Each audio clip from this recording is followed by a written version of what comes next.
Қайырлы күн достар, менің каналыма қош келдіңіздер. Сіздерге ең удачно шығатын сметанник пирогының жасалу жолын ұсынамын. Сондықтан видеоны соңына дейін қараңыздар.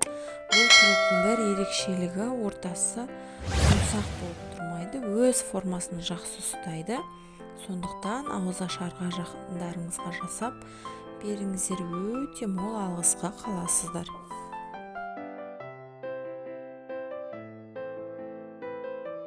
Ең алдымен ыдысымызға ұнымызды електен өткізіп салып аламыз.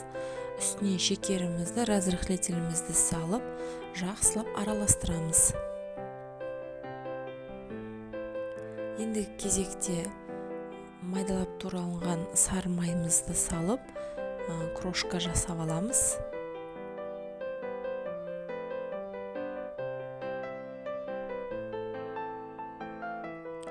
Үстінен енді бір жұмыртқамызды салып, қаттылау қамыр елейміз.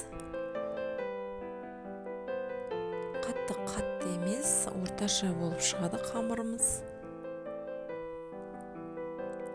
Енді осыны жақсылап целлофанға салып, бір шетке қоя тұрамыз.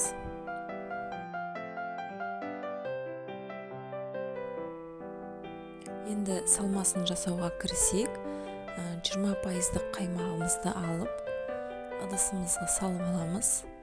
Оның үстінен шекерімізді салып, және 3 жұмыртқамызды салып, жақсылап араластырамыз.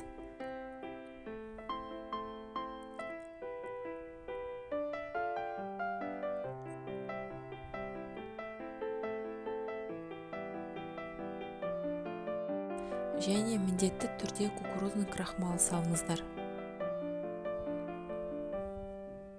Барлығын венчиктің көмегімен жақсылап араластырып аламыз. Салмамыз осымен дайын.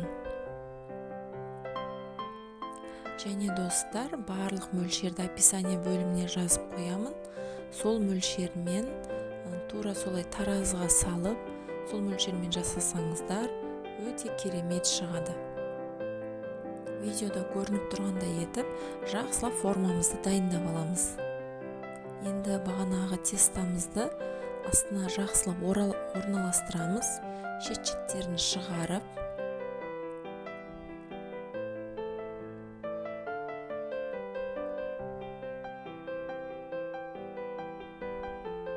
Енді осындай біркелкі болу үшін мен бокалмен видеодағыдай етіп істеп шықтым, және шанышқының көмегімен тесіп шығуды ұмытпаңыздар. Енді салмамызды құйып, қызып тұрған 180 градус пеште менде ровно 40 минут көлемінде пісті. Өз пештеріңізге қарайсыздар.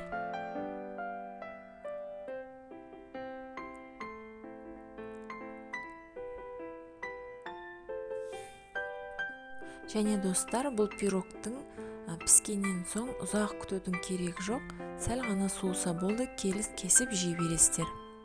Міне достар, біздің пирог осымен дайын. Жасалуы өте оңай. Ешқандай миксердің, еш нәрсенің қажеті жоқ.